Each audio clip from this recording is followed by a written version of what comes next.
Hala, kilalanin natin kung sino pinakamalaking contractor na masiba sa Caraga Region. Pag sinabi ko Caraga Region, ito yung sakop nito, yung Surigao Provinces, Norte and Sur, Agusan Provinces, Norte and Sur, at saka Butuan City. Siyempre kasama ni Surigao City.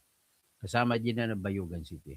Pero dito, lumalabas po na top 2 ay si Mayor Ronnie Vicente Lagnada at saka si Congressman Matugas ng Surigao del Norte. Patingnan natin. Matindi talaga ito. Mga kurakot ito, mga ito.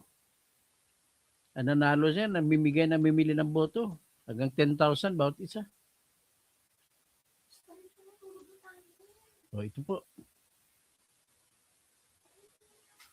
Dating alkalde ng Butuan City, konektado raw sa bigating DPWH contractor. Bilyon-bilyong pisong kontrata na ibulsa na raw ni Mayor. Ang detalye sa exclusive Politico update ni Hannah T. Tatlong construction firms ang naiuugnay sa isang dating alkalde sa Mindanao. Lumapit sa Bilyonaryo News Channel ang isang retired engineer at inirereklamo ang dating Butuan City Mayor na si Ronnie Vicente Lagnada.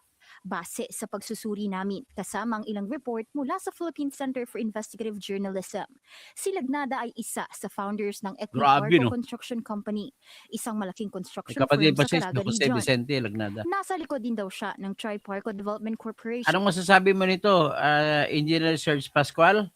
Talo ka rito.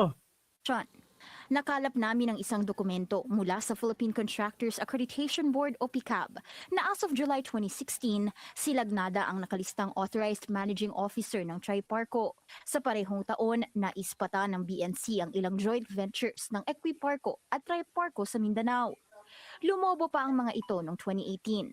Tatlo sa joint ventures na nahanap namin nasa parehong amount na 289.5 million pesos. Sabi rin ng whistleblower na si alias Nick, kapatid ni Lagnada ang isa ring kontratistang si Jose Vicente Lagnada na naging authorized managing officer naman ng Happy Alfie Builders Corporation. Naka-joint venture na rin ang kumpanyang ito ang Equiparco. Sabi ni alias Nick, sinusubukan umano ng ilang kontratistang lumaban sa bidding ng ilang project sa Caraga, pero hindi sila nananalo. Mayroon po akong isa kontraktor na gusto mag-fight sa kanya, ma'am. Kaya lang, ang ginagawa niya, ma'am, dinadisqualify niya doon sa bidding. Kasi kanya malalos yung mga DE at RDD. Naluklok sa pwesto si Lagnada bilang alkalde ng Butuan noong June 2016 at natapos ang termino ngayong taon. Sa nakaraang tatlong administrasyon, kasama sa top 10 DPWH contractors ang Equiparco. Sa Duterte administration pa lang, mula 2016 hanggang 2017, top 3 ito na nakakuha ng mga kontratang nasa 8.4 billion pesos in total. Sa taong 2016 pa lang, in Caraga Region alone, halos 3 bilyon na agad ang nakuha nitong mga kontrata base sa DPWH records. Sa loob naman ng 6 na taon ng Aquino administration, top 1 ito sa mga kontratista na nakakuha ng 17.2 billion pesos na mga kontrata.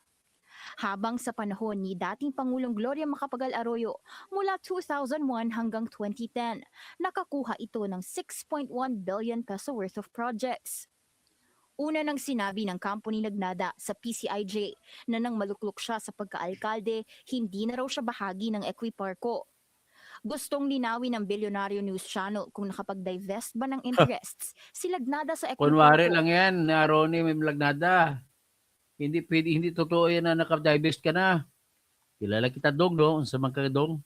Bago pa man siya maluklok sa pwesto at kung may business interests ba siya sa mga construction company. Pero ang problema kasi, makasama niya dyan mga politiko, walang courage na tirahin siya. Okay, lahat, landslide, lahat ng kanya. Partido niya, zero kalaban. Hindi namin maabot ang kanyang linya. Kasi namimigay nga, mahal eh. Nabalita ko na tag 10,000 bawat butante. Bukas ang BNC sa panig ni Lagnada at ire-report namin ito oras na makapanayam namin siya. Hannah T, Bilyonaryo News Channel. Kailangan na yan, mayari na yan. Kaya ang hiniling ko lang dyan, gawan nyo na ng diskarte doon, maubos na lahat ng mga kontraktor, ng mga mamamatay ng kayo. Susunod kayo kay Akop. Diba? O, hanggang dyan na lang at maraming salamat po sa lahat. Si Dennis Kausing, kapatid ko, mine.